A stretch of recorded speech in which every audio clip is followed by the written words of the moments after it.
My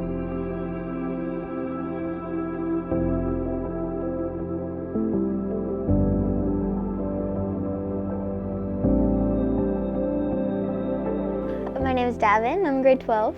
Awesome. Davin, what is worship and why should we worship? It's a very hard question, but I think my best guess at what worship is would just be using music to like communicate something to God. It's kind of like a prayer and a song. Now that I'm saying that out loud though, it might not only be through music, but just like taking time to praise Him or thank Him or even ask Him for something just in a song. I think it just strengthens your relationship with Him, and it's also it's something we're called to do in the Bible. So how has worship strengthened your relationship with God? Has it? For me, I would say it's probably the biggest thing that's strengthened my relationship with God. Because I feel like I started being put in a worship leader position before I even really understood what was going on, just because of the circumstances, and I just really like music. So I was kind of thrown in there, and that was kind of the like kickstarter for my relationship with God, I would say. There's like a quote from Stephanie Gretzinger, who's a worship leader, that I love so much, and it was, sometimes we don't sing it because we believe it, but we sing it until we believe it. So that's kind of been like my mindset going into it. I feel like singing songs kind of reaffirms stuff for me. Is worship only for musical people? No, it's kind of hard because I can't like imagine not liking music, but no, I think it's so crazy, like watching like other people worship. It's like grown men like crying, because I think that like worship can speak to anybody, like no matter what your skills are, what you do. So yeah, definitely not only for musical people.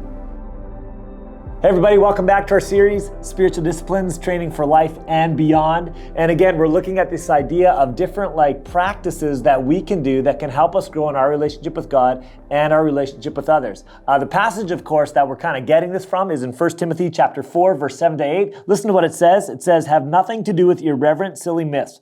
Rather, train yourself for godliness." And that's a really key word there. That word train is actually where we get the word discipline from.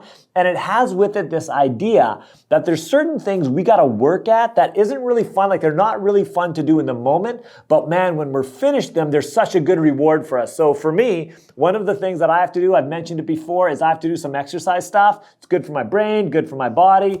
People ask me, they're like, "Hey Sid, do you love running?" I'm like, "No, actually, I don't love running, but I really love being finished running." So I run because when I'm done, I'm a better person. It's affected me in really positive ways. And there's this sense about it that Paul, the guy who wrote this, is saying, hey, there's some things that we should do, some practices, if you will, that aren't always easy, sometimes a little bit difficult, but when we do them, they can really change us. And in particular, make us more godly. Grow in our love for God, our love for others, to be more like Jesus. These are the practices we're talking about. He goes on and he says this, rather train yourself for godliness. For while bodily training is of some value, so he says, hey, do that physical stuff. There's some value to it. You should do it. He says, but godliness of value in every way, for it holds promise for the present life and also for the life to come. And what he's saying to us is he's saying, hey, when you start doing these practices or these disciplines that can help you grow in your love for God and your love for others, not only does it make a difference for you now, it makes a difference for all eternity. So this is good stuff. This is what we want to dive into. So today, the practice that we're going to look at is the practice of worship. Now, if you're like me, whenever you think of worship, you're thinking of like people rolling up in a church building, getting together, singing some songs, sometimes a little off key, sometimes a little awkward, sometimes songs that we don't really even understand what the words are. I grew up in a church where that was like my deal, that when it came worship time, I was like, I'm not sure I'm so into this. Now, thankfully, our church is like way cooler on the whole worship vibe, like when it comes to music and stuff like that. But the Bible actually tells us that while like worship is like singing is a way of doing worship, worship is actually way more than that. So in Romans chapter 12, it says, I appeal to you, therefore, brothers or sisters, by the mercies of God, to present your bodies as a living sacrifice, holy and acceptable to God, which is your spiritual worship. Okay, wait a second. So this is something different, right? Like he's saying that worship is more than just like singing songs. This is actually a way of being. This is actually a way of living life, that we would take our whole selves and come to God and say, okay, God, I love you. I trust you. My life is yours. And I want to live a life that's actually an act of worship, a way of saying, I value you. I love you. I think you're amazing. And then it goes on and it says this. It says, do not be conformed to this world, but be transformed by the renewal of your mind, that by testing you may discern what is the will of God, what is good and acceptable and perfect. And what he's saying is that like in this journey of worship, we actually begin to experience that God's way isn't just like right, but it's like it's good. And that in and of itself is the way of worship, that we're expressing to God how amazing he is, how much we love him, how good we believe and experience his way to be. And all of a sudden worship is like so much more than just lining up in a church, singing a couple of songs, and then walking away. So much more than that. And I love it. But it's not less than that. Singing is a part of it. So I'm really excited today to have my friend Connor with us. Some of you know Connor. You were with us when we did like our summer camp, and Connor was there leading our singing part of worship, if you will, for the week. And I'm really pumped to talk to Connor a little bit more about worship. So Connor, how are you? I'm fantastic. I love it. I'm really good, dude. Hey, listen, Connor, you've been working here at Village for a little while, correct? Yeah. Now, you and I, we first met each other at a program called Kaleo. We did. Which was a few years ago. Feels like an eternity ago, Sid, to be honest. I think so. We go way back. We go way back, way back. And Connor, I mean, I loved working with you at camp when you were leading worship. We called our singing time worship, which we should. That was great. But tell us a little bit first before we dive in. What are you doing here at Village now? So I'm the music producer here at Village, which basically means I help execute the Sunday music, and I produce like original songs that we do, and then original releases and stuff like that. Yeah. That all falls under my responsibility. But I also get to be responsible for all the worship ministry for the student ministries. So for like the different youth groups and stuff, I get to sort of organize that and execute that. So I really enjoy that. Yeah. Connor, I'm going to get to this question in a minute, because I kind of said, hey, worship is so much more than music, and I kind of blew by it. But the truth is, worship through singing has always been a really significant part of God's people. Like that we shouldn't just say, oh, it's just a small thing, but worship through singing is significant. So I didn't set you up this question, but I want to ask you, Connor, why do you think worship through singing is so important? I think worship through singing and worship through music is so important because a lot of people really connect through music. Yeah. Music just has this way of like cutting through a lot of the like BS and a lot of the walls that we put up against that kind of stuff, like very real stuff. Yeah. It's this like beautiful artistic expression of something very real that's like way easier to connect with. Yeah, and I've always thought that if you wanted to move like the thinking of a culture, own the music. Yeah. Like you, I love what you said, where music is more than just like a transfer of ideas. It's actually a way of experiencing something in a deeper space. Like really good artists, good music have a way of actually moving the being of a person. And I think I would agree with you, Connor, that there's something about that's significant when God designed us to be a people who are singing, who engage our love for him through music, our expression of our love for him, that there's something significant about that, what can happen in us when we do that. Now, Connor, tell me why worship has been really important to you personally. So as a musician, it's sort of this outlet of using my gifting and using what God has given me to serve him and to help people connect with him. Yeah, no, and I think it's actually something, Connor, I think one of the things you said that's important to me too is that this is actually gifting that you've been given. Like we all have different gifts and skill sets and ways that we can serve others. And I've observed that when we've been in environments together where you've led in worship, like in singing, I'm like, oh, that's actually a gifting you have.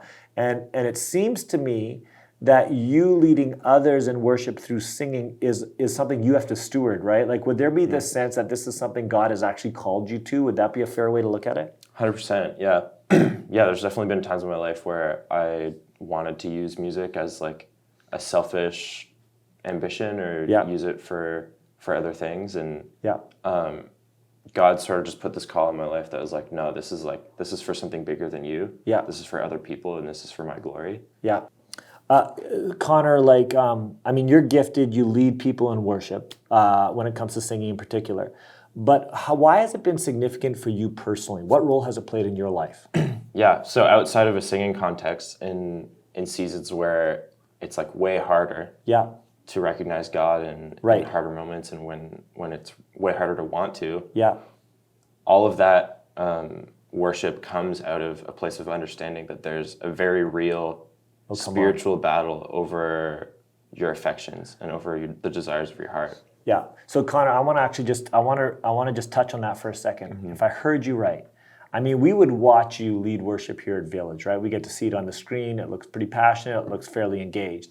But there's seasons, I think, what you're saying, when sometimes like, hey, you need to do that because that's part of your job and it's important to lead others.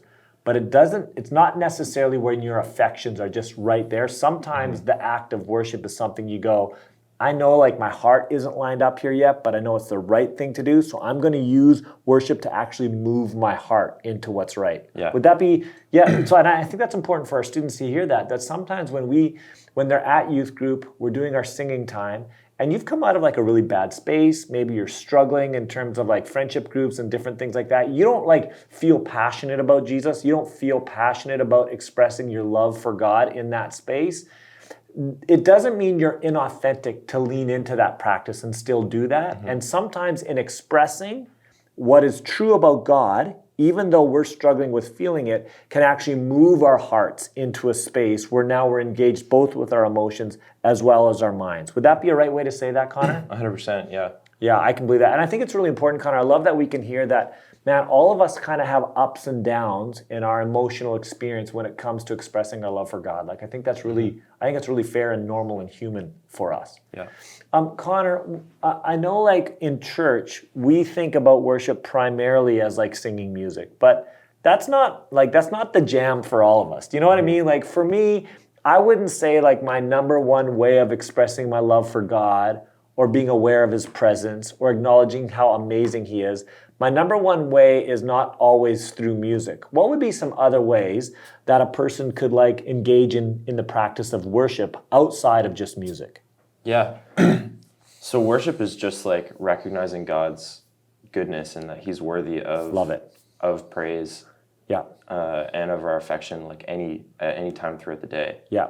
So just finding those moments and asking God to show you those moments where he can show you his goodness. I love it. And show you that he's worthy and show you that he loves you. Yeah. And recognizing that in those moments and saying, God, you are good. Thank you for that. Oh, I love that. Those are incredible moments of worship. Oh, I love it. So where you really become aware of just his presence, who he is, what he's done, and you're just acknowledging how significant he is. When I asked my wife the question, I said, babe, when do you like most worship God? She would say when she's in the midst of adventure. Yeah. If she's running, she loves that. If she's out biking, she's like just becomes aware of God and creation. And that actually becomes an experience of worship in and of itself, right? Which I think is like super cool. I love that.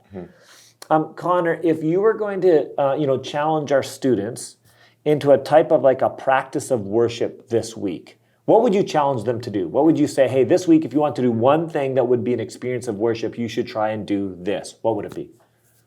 Yeah, I would just pray at the beginning of every morning and ask God to show you these moments of his goodness and in those moments of his glory, and just like stop in those moments and just say, God, thank you. Thank you for being good. Thank you for this moment. Thank you for this like beautiful thing that I see, this like relationship that I really enjoy, that kind of thing. Just give God glory in those moments.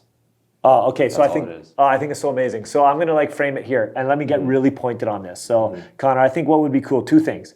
That when you first wake up in the morning as an act of worship, you would go, okay, what are 5 things I'm thankful to God for today? Like first thing when you wake up, right? Like that's a good practice. Yeah. You probably had to do something like that at Kaleo. And here's what we're acknowledging. The Bible says that every good thing we experience is actually a gift from God because God's good. So in the morning, you might start that. And then number 2 is throughout the day, when you experience something good or see something awesome, just acknowledge that that's actually a reflection of God and go, oh God, you're so cool. Look what you did. And then maybe at the end of the day, reflect back and go, what were 5 things that happened today that you go, oh, that's a reflection of God. How good is he?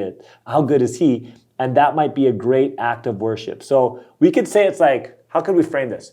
5 and 5.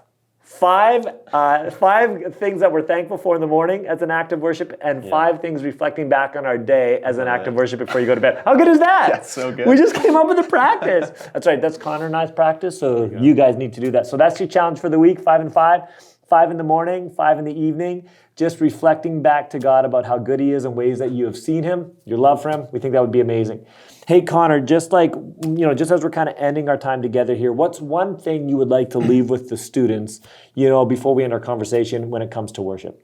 Just this idea that worship is so much more than going to youth or going to church and singing, but it's this lifestyle of gratefulness and this lifestyle of humility and making yourself lower and making him greater. Yeah. And just saying he is good regardless of what's going on in my life. Yeah.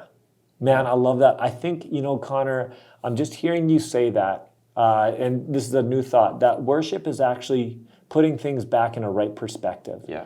Acknowledging that God is who he is, and in light of who God is, this is who we are. And then I think what worship does to me is it goes, man, if God, you are that amazing, and this is who I am, and yet you love me, and you care for me, and you want me to experience your goodness, like that's crazy. Yeah. And I wonder if that might be like kind of one of the most authentic places of worship we can be, when we just reposition things in right order that way. Mm-hmm. Man, I love that. Connor, listen, this is a great moment. We get to see you like on TV, dude. You're you're a celebrity here at Village out there, but we got to have a great conversation. I appreciate that. Thank you so much for talking about that. Thanks for sharing your journey with us. Really appreciate that, man. God bless you.